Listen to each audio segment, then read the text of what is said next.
Hello, hello, hello. Welcome to Southeast Iowa Union Prep Sports Plus for October 23rd, 2025, a postseason extravaganza. Andy, Jack, Peter, Fairway Food Stores, we're all here and we are ready to roll. Peter, it is busy time. You ready for some traveling? Yeah. Oh, I don't know why I said Peter. I meant Jack. I was wondering. I was like, Peter, Yeah, you ready for some we could traveling? shovel him into a little like reporter duty. Why not? Yeah, we Photographer, should. We maybe. should. We should just shove Peter onto. Peter, do you ever go to the games with Jack just out of boredom? No, no. Yeah. All right. uh, um, if I could complain really quick, my aux cord is acting up in my car and it's bothering me Oh, because this is the time when we're going to be driving a lot. Just that is brutal. it is brutal. It gives you like the when it's not quite loud enough, you can tell like one speaker's really working. And you Hmm. have to no matter what I don't know if it's my phone or the cord or the car, but it's frustrating people. Um, Indeed. what are you a podcast listener to or a music listener to on the way to these games? I usually do podcasts. I actually before the I was at Sigourney or I was at Kyoto, excuse me, for volleyball on Monday, and I actually did do music before that one, but normally it is a podcast. So I go back and forth. A lot of times I'll do music on the way there. If it's a long one, I usually do music on the way there to get myself amped up, and then podcast is usually the wind down so I can yeah, turn my brain makes off. sense. We're gonna talk a little football, and we have some playoff brackets. We have some not brackets but matchups. We have some murkiness, and the big schools. I'll start with the murkiness. So, there was a shot that after this week of 3A District 4 football, that the playoff picture would be clear, and that we would kind of be figuring out what's going on with our three teams. Instead, it is not clear at all, and in fact all three of our 3A teams, Mount Pleasant, Fairfield, and Washington, are not mathematically locked in and not mathematically out. So we're going to try and explain what the heck's going to happen on Friday because I've had people ask me, and it seems like a lot of people are confused about as they should be, about the goings on in District 4. But first, we had three football games, two blowouts and one close one. We should save the close one because we were at both the blowouts. I was at Solon Mount Pleasant district championship, undefeateds in the league, on the line. It was a 35-0 win for Solon. It was closer than the score indicated up until the Solon scored late in the fourth quarter, so it wasn't like running clock all game. But Mount Pleasant had these two big defensive plays, Jack, that could have sparked something. They stopped Solon early-ish in the first quarter on a goal line stand. There was second and goal at the 1 yard line, and they pushed them back, got the stop, immediately had to punt on their offensive end, and then Solon scored. And then the next long Solon drive was ended on a Griffin Jones interception for Mount Pleasant, which gave Mount Pleasant another big pump up. That was in the second quarter, and Solon's defense forces the punt and then scores. And then the dagger was that Solon drove down and scored with 43 seconds left in the half, which in a game like that, 14-0 would have felt okay probably, where you're like, hey, we're still in it.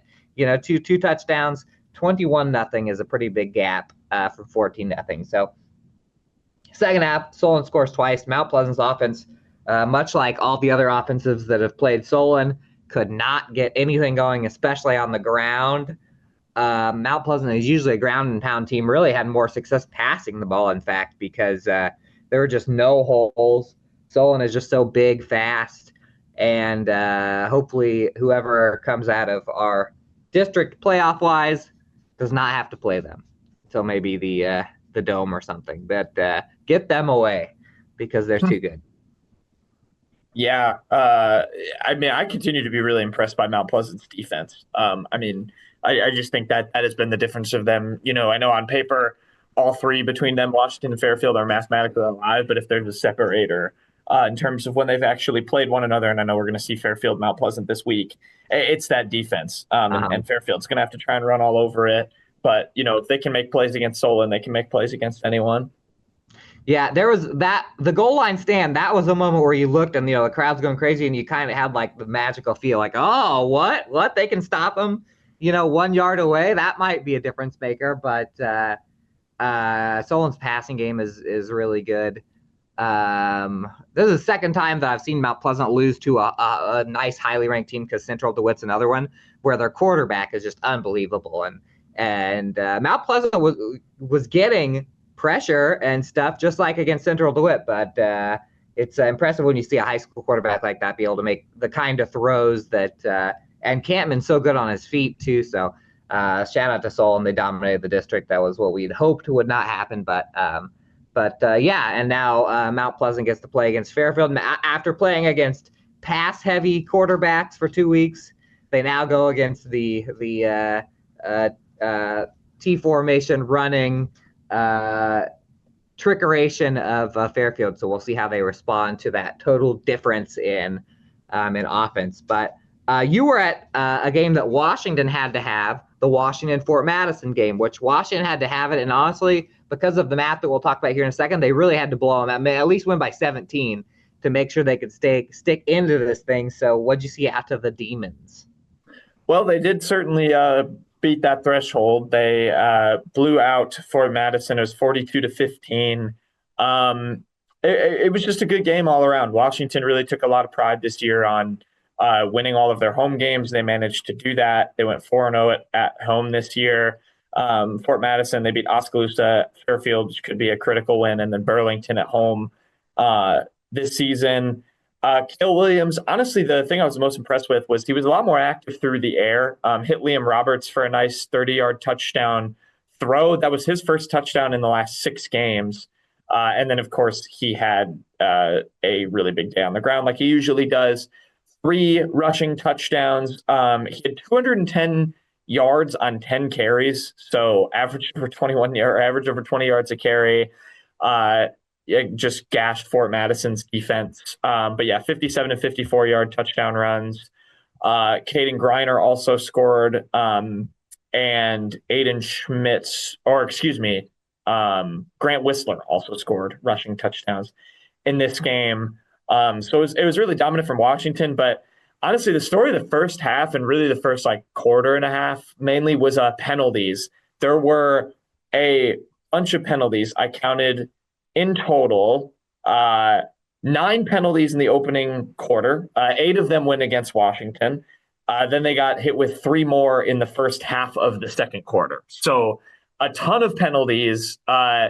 Varying degrees of questionableness too. With some of the calls were the correct ones. It was just Washington committed kind of dumb penalties. Some of them were a little bit not great calls. The crowd and the team was getting pretty angry with the refs. They were short a ref for the game. Oh, that's tough in football. Yeah, so it kind of seemed like they were over officiating to kind of compensate for it. But Kelly Williams, to his credit, he called the timeout, huddled them up, just told them to kind of knock it off. You got to control what you can control. That's what he said to me after. And then after that, they really slowed the penalty calls down. The second half was a lot more clean overall. So that didn't end up really affecting the game. It did take away a 60-yard run for Liam Roberts, so I felt bad for him for that. They had 2 one-play touchdowns, Washington. Kill Williams scored on the first play of the game with the 57-yard run, and then Liam Roberts had another one on their first play of their next drive that got called back for holding. So, and that one, when I watched it back, was actually the correct call. It was holding, but yeah, that was a little bit of some weirdness, but really nice, send off at home for the seniors. Obviously, this is a Washington team that has been through a ton, and the senior group that's been through a ton this season. So there were some really nice moments there after the game as well. But yeah, overall, a very dominating win against a team they should dominate. Fort Madison's very young. They've got some players that look pretty talented that are young. They got a sophomore quarterback. Their leading receiver is a freshman. So they might be coming up if they can get some more players to join those guys. But yeah, Washington got a big win, so they're 4-4 and 2-2, and yeah, still kind of mathematically in the hunt here, but need some help from Fairfield on Friday. They do. They need some help, but not a but limited help, and we'll explain that second. By the way, you Yeah. mentioned the officials. There must have been double anger in Southeast Iowa because so the first two Solon touchdowns, so the two that the only two before the very end of the second quarter. The first one, Mount Pleasant fans were livid because the drive got extended on a pass interference call where the ball was thrown pretty far out of the end zone, but I thought it was like a 50-50, but people were mad that they called it because it seemed like the ball was not really thrown away, but it was a good like 5-6 yards past the back of the end zone. And then the second touchdown, Campman made this awesome athletic play, but he did he ran past the line of scrimmage and then launched it like 30 yards for a touchdown. And so that's happened a lot this season. Fairfield lost a game because of that. Oh yeah, it was almost the exact same thing. He was rolling out right. It was just like the Fairfield Centerville, right? Yeah, they lost the Centerville game on that. So Coach John Bullen got a I don't know how many penalties we've seen on those, but he got a 15-yarder for that one. Probably well intentioned there. But so those are the two games that Solon wins, and all of our teams have lost to Solon. All of our teams have beaten Fort Madison. The game that really made everything murky was the Fairfield Keokuk game, where Fairfield needed to win to still stay alive in this thing. And Keokuk played Mount Pleasant so close a week before. Basically, I mean, kind of blew the game at the very end. They probably should have had that one. Fairfield comes out, wins 38-30, and not only do they win 38-30, but they were leading by a couple of touchdowns up until late. So Keokuk had to stage a little bit of a comeback. Keokuk did have the ball down 8 at the end with a shot, but that Keokuk defense could not handle Fairfield's running game. Again, Ethan Bisgard, 232-3. Actually, I think did you write about this one? I did. I watched some of the highlights back of it. And yeah, it was pretty close at the end. It was Fairfield looked like they kind of put the game away. Biscard had a 63-yard touchdown right at the end. There was like a minute 30 left in the third quarter. They went up 38-22. But then Keokuk kind of came back. They scored pretty quick to start the fourth, made it a one-score game. And Fairfield had executed for not scoring another point in this game. They executed probably as well as they could have. They got the ball back, and they took over 7 minutes off the clock on their next drive. And even though it didn't end in a touchdown, they actually threw an interception. But Keokuk intercepted the ball and then ran out of the end zone, got tackled at the 1. So they had to go 99 yards. They did have all 3 of their timeouts, and there was a little under 4 minutes left. So not like impossible. And they got a big play, actually. They advanced to the Fairfield 48-yard line, but that was where the drive ended. They threw 4 straight incompletions, turned the ball over on downs. Fairfield picked up 2 more first downs on the ground, which, if there's a Fairfield running the clock out situation, I don't know how many teams I'd trust more than them to pick up a couple first downs on the ground, because that's what their specialty is. So yeah, that was a gritty win for Fairfield and much needed. But yeah, 412 yards on the ground as a team. Biscard had 232 of them. Also, kind of like Cale Williams, only 11 carries, so he averaged 21.1 yards a carry in the game. 3 rushing touchdowns. Also, the 29-yard touchdown pass at the very end of the second quarter was a really impressive drive. They went in kind of like tempo offense with a few seconds left and managed to put themselves in a position that gave them a 22-8 lead at halftime, which ended up being pretty critical. So Xandrick Allison also scored a touchdown. Boss Richardson threw 3 picks in this game, which nearly sunk them. But Fairfield managed to pull out a big one. Also, shout out to Nolan Smith. When Fairfield played against Centerville, he had an interception, a big man interception that got called back for roughing the passer. He recovered a fumble. Voss Richardson forced a fumble, and he recovered Nice. it. So he ended up getting a takeaway this season. So That's yeah, nice. big win Like, for him. those are opportunities that don't come up so much for those bigger guys. Yeah, so Um, big win for Fairfield. it is, and that sets up this situation now. First off, everyone that's been looking at the stands, because people have asked me, like, wait a minute, no, Mount Pleasant's got to be locked in because they've got 6 wins. No, the non-district games do not count in the playoff race. So this is where we're standing right now. We've got the 2 games: Mount Pleasant versus Fairfield at Fairfield, Washington at Keokuk, Washington at Keokuk. The if And they're both, I mean, those are both coin flip games. By the way, I can tell you that Washington, I'm sure that it's on their minds. 2 years ago in Keokuk was probably Washington's worst game of the last like 3 years. They got blown out in Keokuk, shot off fireworks for like 10 minutes straight afterwards. And I know that they'll remember that. I was at that game. That was a rough one, but so that's so Washington needs to win against Keokuk to have a chance. They are done, and it looks like with the RPI, they are done. If they don't beat Keokuk, there's no really mathematical path for them to jump up high enough. Same with Fairfield. If Fairfield does not beat Mount Pleasant, they're done. The path has been closed off for the playoffs. Now, if Fairfield beats Mount Pleasant and Keokuk beats Washington, Fairfield is in, and the reason is because then Fairfield and Mount Pleasant would be the only 2 teams tied for second place. Head to head. And head-to-head goes to Fairfield. So there is a chance there with no math, if Keokuk, if the home teams win, if Keokuk wins, Fairfield wins, then Fairfield is in. If Fairfield beats Mount Pleasant and Washington beats Keokuk, then it's a 3-way tie between the 3 teams. Right now, the math says that Mount Pleasant in the 17-point tiebreaker is plus 18. Fairfield is minus 4, and Washington is -5. Now, at first glance, that looks like it's a big gap, but it's really not, because in order for this to play out, Mount Pleasant's got to lose, so they would go down a little bit, and Fairfield would go up a little bit, and Washington would go up a little bit. Whatever points. I mean, if Fairfield were to win by let's say 10, Mount Pleasant would still be ahead of them. But then if Washington won by 17 or more, they would take a huge jump there. And the reason it would be so close is because of Mount Pleasant and Keokuk's game was very close. 1-point game, and obviously Mount Pleasant pulling away from Washington really hurt Washington in this situation.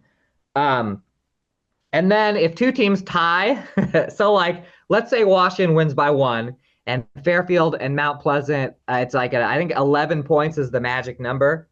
18 minus 11 is 7. -4 plus 11 is 7, right? Mm-hmm. So I think 11 is the magic number. If Fairfield were to win by 11, they will be tied in points with Mount Pleasant. As long as Washington is not also at that exact mark, Fairfield, I believe, would go over Mount Pleasant, because then it would go down to head-to-head. Like, let's say Washington's number is 4. They get knocked out, and that's head-to-head between the 2 teams who tied at the top. So that's very complicated. Now, also, if Fairfield, no, that's pretty much all that's pretty much all that can happen, right? I think so. If Washington wins and Mount Pleasant wins, Washington does not get through automatically. They would need to jump in the RPI, which would be tough for them. Not impossible, but tough. And then also, if Mount Pleasant loses, their RPI right now is 11. So if Mount Pleasant loses, it doesn't look good, but it does not look impossible for them to lose, and they can sneak in because of the RPI. Yeah. So also, one other thing that I realized looking at the standings today, because let's say Mount Pleasant wins this week and gets the 2nd seed, they have a slight chance of getting a home game because of the RPI, because the 6 champions get a home game, and then 2 second-place teams need to get a home game, and they would be the 2 second-place teams that are highest in that number. And I was looking at the who won the district and who got second, and Mount Pleasant's actually not that far off on there, which I don't think getting the home game would be as well, it's crucial, but the big thing would be that means they wouldn't get matched up with a number one seed to start things in the playoffs. So a lot of stuff can happen. Some years, this week, the last week of the regular season for the big schools, it's just nothingness. Who cares? This year, every single thing that's going on is going to matter. So, did I miss anything, Jack? No, I mean it still obviously feels like a pretty straight up situation for Mount Pleasant because it is. Uh, And they still control their own destiny. You beat Fairfield, they're your rival. But I mean, yeah, it's worth looking at the cycles or like at what could happen still because, man, I've watched that Fairfield team at home against Centerville. Centerville's a really good team. Fairfield plays, when they're fully healthy, they can play anybody close at home. In my opinion, you look at Keokuk too, another game they were able to pull out at home, and that's a team that all three, Washington, Mount Pleasant, I guess Washington, we'll see, but Mount Pleasant struggled with Keokuk. So, I think anything could happen as long as Fairfield's healthy and can play its game. But they will face a really good Mount Pleasant defense that is going to make it tough. That'll be the thing is will Mount Pleasant's defense the fact that they're bigger and they got a lot of strong kids, will that translate to being the first team that can, besides Solon, that can really stop Fairfield's running game? Because no one has, even the teams that have beaten Fairfield have not even really slowed them down very much. And Solon, it's worth mentioning too. I mean, Fairfield was not healthy entering that game. Correct. Ethan Bisgard and Xandrick Allison didn't play. So correct. So really no one has stopped the healthy Fairfield offense. Now, at the same time, Fairfield has had some trouble stopping, especially the running game, and Mount Pleasant's got a big running game. They got guys that can run the ball up the middle. So last game between Fairfield and Mount Pleasant was all the way back at the beginning of last year because it was a non-district, so it was the first game, and that game went into overtime. I think 6-6. It was it was the beginning of Mount Pleasant's kind of rise back to winning football games because they had won a couple years with 0 wins, and but to Fairfield's credit, that was the first game of the new offense for Fairfield, the very first game of doing the T formation. So anyway, so that'll be I think that both those games, the one in Fairfield and the one in Keokuk, there'll be some wild games. So, by the way, there wouldn't be anything on Southeast Iowa live because Mount Pleasant and Washington are both on the road. So, but both those streams, if you're not coming out, are available. I saw that Mount Pleasant is taking a pet bus to Fairfield. Ooh. So maybe testing the pet bus in case they get into playoff mode, making sure they got all their ducks in a row. Also, I think that someone from Fairfield might be playing some mind games because I saw there are ads for 99-cent tacos at Taco John's here in Mount Pleasant, like little ads on the street, but there's no Taco John's in Mount Pleasant. Maybe a little that triggered me when I saw it. I'm like, I'm 30 minutes from a Taco John's. What the heck is this doing here? Interesting. Anyway, so it should be a fun one. War on 34 over in Fairfield. Now the small schools, we have that figured out, Jack. Yeah, the small schools, I'll just give the quick rundown. We ended up with a few teams in the playoffs. Should be exciting. I'm going to be at a couple of games. I forgot to write down. You know who the one I forgot to write down was, Andy? You want to take a guess? Columbus. I forgot about Columbus. I'm so sorry, Columbus. On the road, they got in Class A, Columbus got through as the number 4 teams get in. Yeah, and they got through as the number 3 seed. There was a lot of confusion on Columbus, Van Buren County, and Wapello. And poor Van Buren County, they couldn't do anything about it because they didn't play this week. And all they needed was for Danville to just blow out Wapello for this 3-way tiebreaker, and Wapello barely lost that game, which knocked Van Buren County out. So I'll be at Van Buren for some volleyball tonight. I'll make sure to give some good vibes and hugs to everyone who's sad about the fact that they had to do the thing where you watch your team get eliminated instead of actually having something to do about it. So. Yeah, Columbus in Class A, they are going to the playoffs as well as Pekin, of course, who won that district. Pekin's going to play Earlham. They're 4-4, a little bit tricky for Pekin. I mean, we've seen them blow some leads this season, even though they've been able to come away unscathed. Obviously, can't do that in the playoffs in a do or die situation. So we'll see how they handle that. Columbus is going to play North Lynn. Waco, despite losing 5 straight, snuck into the playoffs on, I believe they finished in that top 3 spot. So they didn't even have to fight for the RPI or for the point differential, because the way it works in 8-player is the top 3 teams from each district make the playoffs, and then they pick 2 4th-place teams that have the best point differential. And Waco, I think on theirs, managed to finish 3rd. Well, no, they did tie for 3rd. They did have point differential. Yeah. So I guess it came down to that, but they qualified for 3rd on point differential. They qualified 3rd, yeah, so they didn't have to get the 4th spot, but funny enough, the game that mattered was the beginning of the year game against Winfield and Waco, because that was the only game that was a far out. All the other games were close. So, and Winfield, Mount Union, their offense put up 40 points. They couldn't stop Belle Plaine, or else Winfield would have gotten the 2nd seed if they would have won. Yes, yeah, that's the fine margins, right? So, Waco is in. They are going to play a good team, Edgewood Colesburg. They're 8-0. Actually beat Edgewood Colesburg back in 2021 in the first round of the 8-player that year. So, mystery. Wait, what year was that? 2021.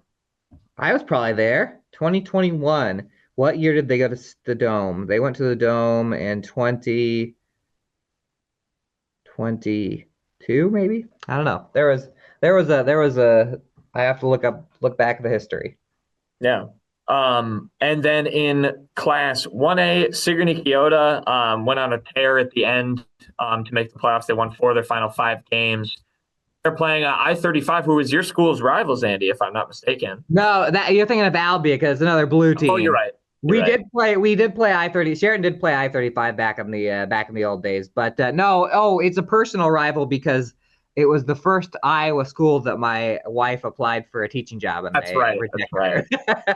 So I guess it is a personal rival. But Sigourney Keota's hosting them. They went 5-3 this year, and then Mid Prairie, they will play North Fayette Valley. Mid Prairie is 7-1 and has a chance for a little bit of playoff run. Yeah, Mid Prairie is the only really.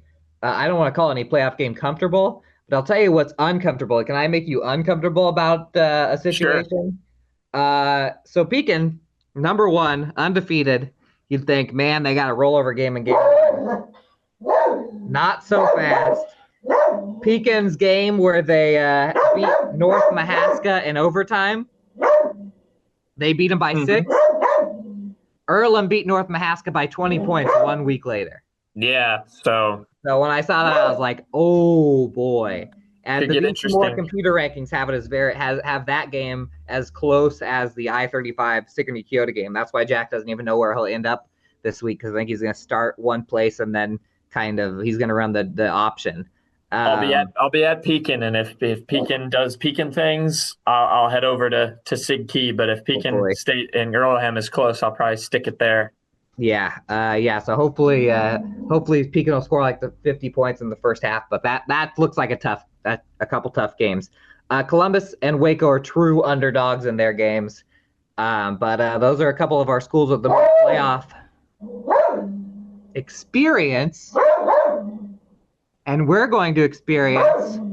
Oh, the Trashmen are here. The Trashmen are here, and they want us to go to a commercial so they can pick up trash in peace. And when we get back, we are going to talk about volleyball. And we were at some volleyball last night, so stick with us.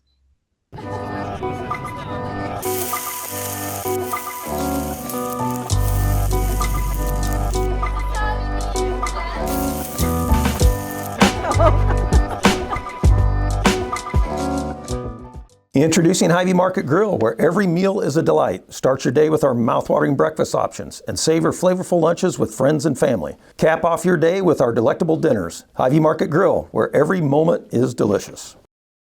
The Connie and Amanda team is dedicated to giving back to our community by actively engaging with our clients, businesses, and the public. When it comes to helping you find your next home, investment, or commercial space, the Connie and Amanda team is here for you. At WCHC, our goal is to take great care of our patients and our staff. We are able to approach you, take care of your issues, but also give you a path, as far as referrals or treating you right then and there. Our role in the community is taking care of something that matters to everyone. It's their family and their health. More than you expect for your health care. Welcome back. Welcome back. Southeast Iowa Union Prep Sports Plus. He didn't bark while we were on commercial. He waited. Trashman also waited. They're like, oh, I hear that podcast in there. They went to commercial. Let's stop for a second and give them a false sense of security. But one thing we don't need a false sense of security about is how electric the regional volleyball tournament has been in just one round. Jack and I have both been at double volleyball. Let's start with the big schools and a lot of volleyball. Let's start with the big schools. I guess I'll talk about the MP Panthers, who were our lone big school winner last night, and they played a familiar team, the Keokuk Chiefs. So it was Southeast Conference clash in 4A, Keokuk and Mount Pleasant. The last time I had seen Keokuk was at the conference tournament. They didn't get any wins, but they almost beat Mount Pleasant in the conference tournament. They went to extra points, and then they played well. They almost upset Fort Madison as well. So Keokuk was playing well. Since then, Mount Pleasant had went on a little bit of a tear this last week. They won 3 games in Danville, including beating Notre Dame. And so all that put together, then they meet up last night, and Mount Pleasant was looking sharp. First, besides the first 6 points, Keokuk scored, I think, the first 5. Mount Pleasant looked really shaky for about 6 points. Then they turned it on. They won the first set 25-23.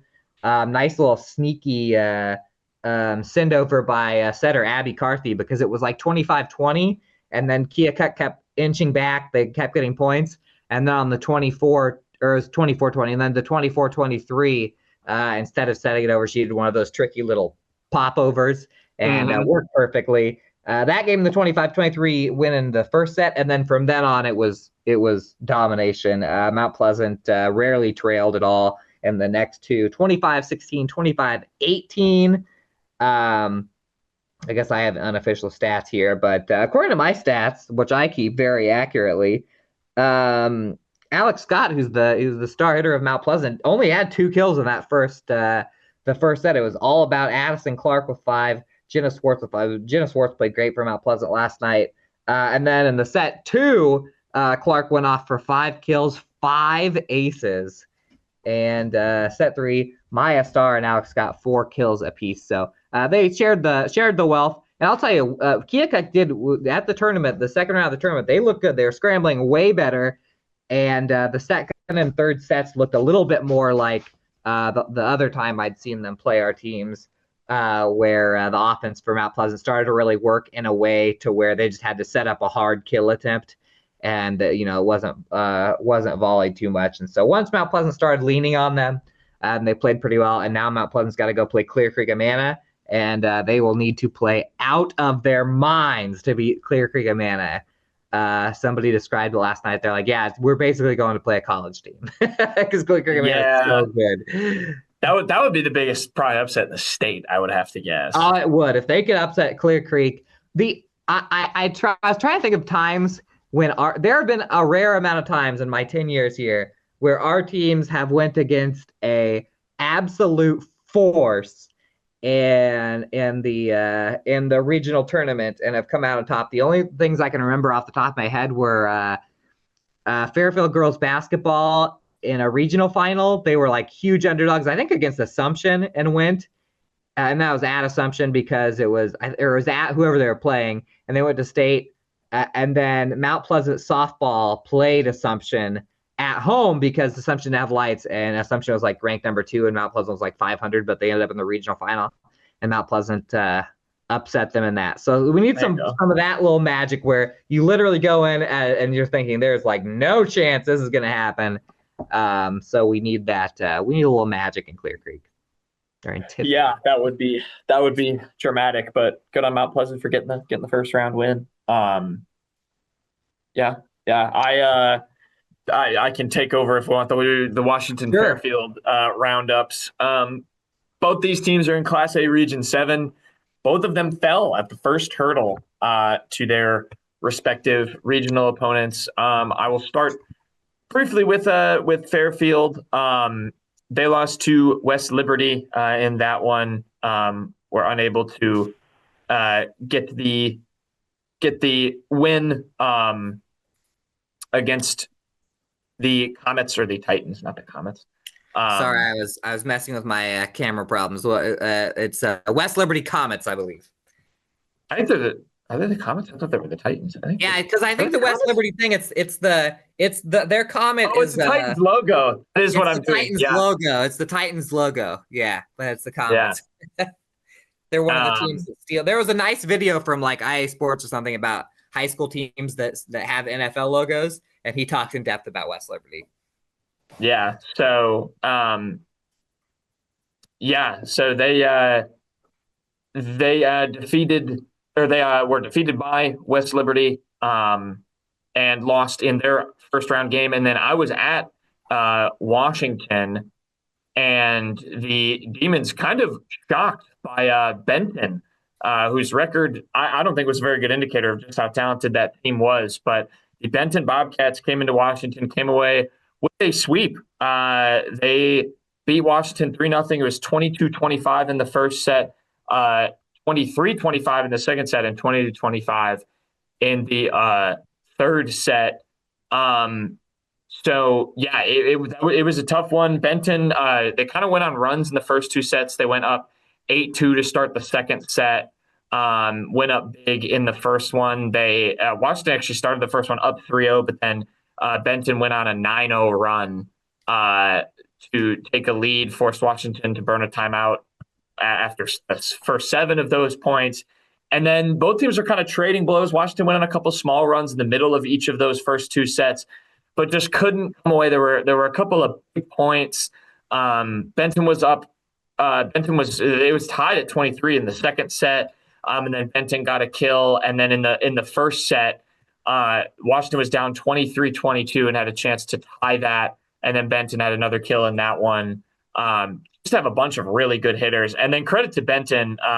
I think they, other than Mid Prairie, who among the teams I've seen this year play Washington, they had the best answers for Leighton Messenger in particular for Washington. They were blocking a lot of shots that don't normally get blocked from her. They were doing really well on the digs. Their libero, whose first name is escaping me, but her last name is Brendez, had a really nice game. And then Tallulah Schroeder, name to watch if you're a WAMAC conference fan. She's only a sophomore, but she had some really nice kills. She was their leader. So it was credit to Benton. I think Washington, I talked to Aaron Six afterward, kind of, you felt like they maybe came out a little bit nervous. This team, I've watched them all year, when they're kind of chatting and talking on the court and sort of being, it almost feels too loose, but like, when they're kind of having fun and laughing and joking around, that's when they're at their best. And it felt a little bit kind of tightened up and nervous, and Benton took advantage, but each set was close. So obviously a big bummer for Washington, kind of sucks for them to come up short, not able to get a playoff win. They came up short in the SEC as well, but I won't take anything away for what this team has done over the past 2 seasons, really. I mean, they're 18-2 against the SEC. Couple of players hit some career milestones. Reagan Miller, who's only a sophomore for that team's already over 500 assists for her career. Taylor Mick got a poster at the end of the game. She passed 500 kills and 500 digs, ended her career. And then Leighton Messenger, who I mentioned, she got over 1,000 kills and digs this season, was player of the year last year. She had an outstanding Washington career. So bummer for them. They had 5 seniors in total, but still a really good year overall. But yeah, Benton pulling off the upset. So they're going to play, I believe, I would assume Center Point Urbana won their first round match. CPU's who they got. Yeah, so they'll play Benton, and now West Liberty will play Mid Prairie on Thursday. So now Mid Prairie, of the 3 Union team, Region 7 is now the lone to remain after 1 round. Yep, and Mid Prairie is the favorite in that one. They've dipped a little bit in the rankings, but that could set up some huge Mid Prairie games. And I believe you'll be there tomorrow night. No, tonight if you're watching this on Thursday. I was gonna say, Layla Green was still gone yesterday, right? Yes, yeah, she was out. That was the other big factor. Washington missed her in the worst way. Yeah. It was the biggest discrepancy, because I think both the teams were actually pretty close, even though Benton made some runs, but the biggest discrepancy was at the net. They were able to get a lot of easy kills that I think otherwise Green would have blocked if she was in. So this Washington does, like Layla Green comes back next year. They do have some good players coming back. So it's not really like one of those end of the era where like a lot of seniors are gone as far as just a huge number, but a very significant senior class for Washington volleyball. They went from literally the bottom to the top in their little era here or over at Washington. So really fun watching those guys grow and kind of become the SEC power. And I think it will be interesting next year. And then it'll be interesting next year, Washington-wise, because you'll see a lot of those young kids kind of come up and be the new stars. And then I was going to say for speaking of seniors, since Fairfield was knocked out as well, Fairfield does have three or four big ones. Setterstrom, Martin, Faith Jones, Isabel McCready, and Iris Lane are all normal starters. So we'll have it'll be a little bit of a vacuum in the SEC next year, where when Havre Mount Pleasant does in the next couple, they'll lose basically their whole team, and so we'll be seeing a lot of new names in the SEC next year. Yeah, it'll be exciting. I know for Washington, like especially having Green back. I heard from Ellie Farmer's mom, who's their libero, that she's looking at potentially graduating early. So that would be bad too. They might miss that'd be good for her, but if she doesn't elect to do that, I don't know her situation specifically there. That's good. That means that she's a kick. She did mention that student as well. But that would also be tough losing her. Anyway, it's funny. There's been a couple of kids who have told me they graduating early, and I always be like, yeah, but the whatever team might suffer a little bit. Small school volleyball. We got a couple teams left. First off, I was at the only Union area small school first round game. That usually doesn't happen. Usually we have 2 or 3 of those. Pekin and WMU. A couple of teams that had played this year. Winfield had beaten them in 4 sets earlier this year, but it was kind of a weird thing where none of the sets were close in that one. WMU still dealing with some big injuries. Kinley Buffington, who was their leading hitter when she went down. And then she's out. And then Kelly Milks, who was their second leading hitter left, was out. And Pekin and WMU, what turned out to be a very good game the whole time. WMU wins the first one 25-20. Pekin wins the second one 25-16. And then the next 2 sets were wars. They were battles. That got so intense that Pekin didn't really have a student section coming. And the Pekin parents were trying to trade chants with the WMU kids because it got up there. Winfield wins 25-22 in the 3rd set. And then the 4th set, they won 25-22 as well. And that one, it was either tied or 23-23. It was 22-22 tied. And senior Quinn Smith of WMU had a wild, she saved it and it went over the net and it hit the exact corner of the Pekin side of the net, and that completely changed everything. WMU won all the points from that on. So Wolves move on to take on the daunted Holy Trinity Crusaders in that one. And Mr. Jack, you've got the rest of our small school results. Yes, I watched Keota. They defeated English Valleys.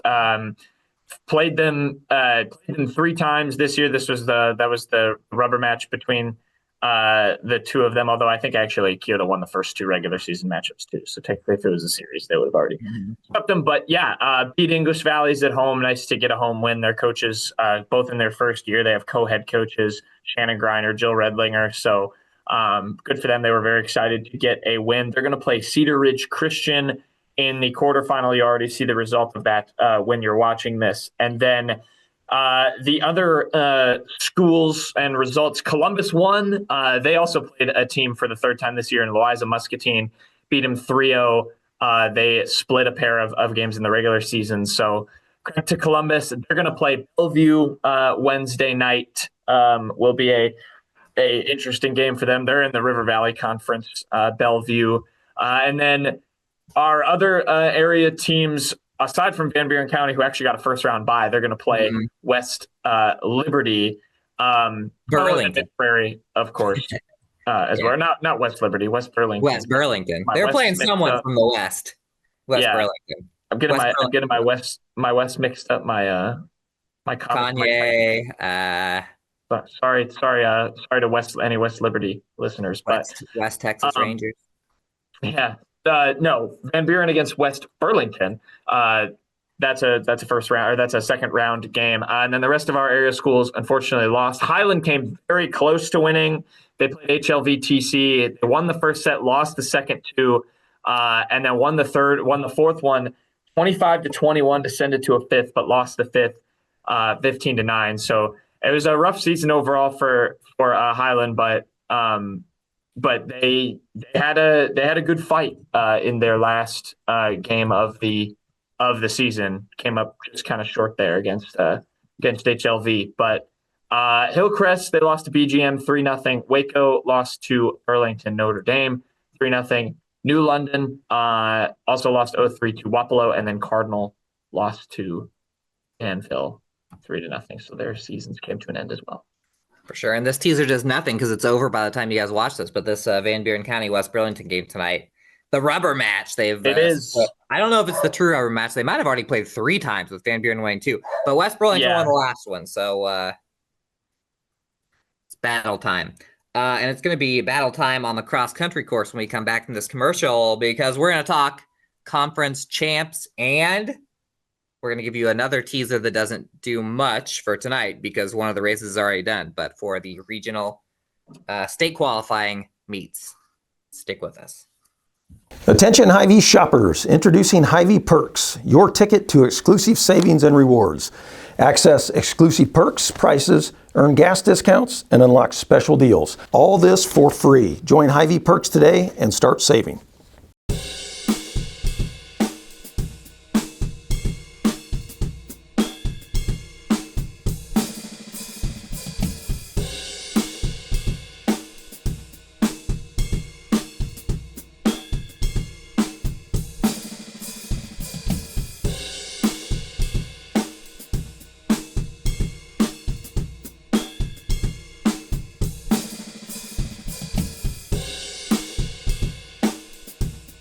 At Seafirst Credit Union, we're all about making connections, like how we connect you to that dream vacation with a savings account designed to help get you on the flight there.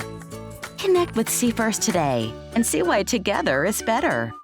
Hey, you want to see something really scary? 3, chills, and things that go bump in the night. The Russians' House of Terror. Family-friendly Halloween treat. Visit the Midwest Haunted Rail. Unlimited rides on the Ghost Train, trolley, and carousel, blow-ups, and carnival ride, all for one low price. Kids 4 and under free. Scare up some fun at Midwest Haunted Rails, McMillan Park, Mount Pleasant. In the heart of rural Iowa, where community matters most, the connections we make are made to last. Meet KCTC, your hometown internet, phone, and TV provider. At KCTC, we're not just about technology, we're about people. Our dedicated team are your neighbors, committed to bringing you top-tier services right where you live. We believe in giving back to the community that raised us. Experience the power of a real connection with KCTC. Join us in building a stronger, more connected Southeast Iowa.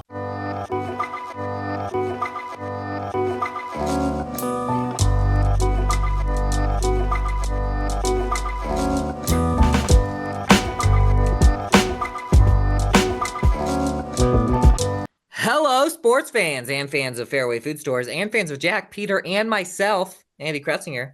And we're going to be talking a little bit. Oh my gosh, hair. Come on. We're going to be talking a little bit about cross country. Now, spoiler alert, Jack is off to some cross country right after, not right after this, a few hours from now, for the, that's right, for the, for some running for some regional action. He's going to go to Williamsburg, see Mount Pleasant, Washington, try and go to state. Fairfield's trying to go to state today, too. That's today when I talk. When you see this, it's yesterday. But if you're watching this Thursday, come out to a variety of sites, but I'll be at Ottumwa for the small school state qualifiers. We'll have that news for you next week. But wanted to bring you up to speed on a little bit of Southeast Conference cross country championship action. Jack, do you want to hear about the boys or the girls first? Girls race. Girls race, ladies first. Well, I'll tell you what, the girls race, we've been hyping this up all year long that there are the last 3 conference champions for the SEC were Fort Madison's Avery Rump with 2 and IGHSAU of Washington with the one last year. And they would be racing against the freshman phenom from Mount Pleasant, Avery Fedler. There was a little disappointment in my eyes as I walked to the Mount Pleasant cross-country course and saw the Washington girls warm me up and realized that IGHSAU was out with injury. Not today. They said she'd race today. But for the SEC meets, she couldn't try and defend her title. That was going to be fun watching the 3 of them go at it. Now Jack gets to do that here in a couple hours. But in the Battle of Avery's is what it turned out. Avery Fedler of Mount Pleasant in her freshman year wins the Southeast Conference Individual Championship. 18 minutes, 42.3 seconds, a very, very good time, well under 19 minutes. Avery Rump got second for Fort Madison. She almost cleared 19.2. She went 19.06. And then Quintry Lee of Mount Pleasant, 20 minutes, 15 seconds. She was nowhere close to the rest of the pack either way. She was running all alone because she finished over a minute behind Rump for second and over a minute ahead of the rest of the crew. Now, when the rest of the crew came, there was a lot of Washington. Emma Horak got 4th. Cora Miller got 5th. Cora Miller is also just a freshman. And then Angeline Anderson got 8th. So Washington did get second place as a team. Even though Mount Pleasant got 1st and 3rd individually, they only had 4 runners, so they couldn't even score as a team. Oh, wow.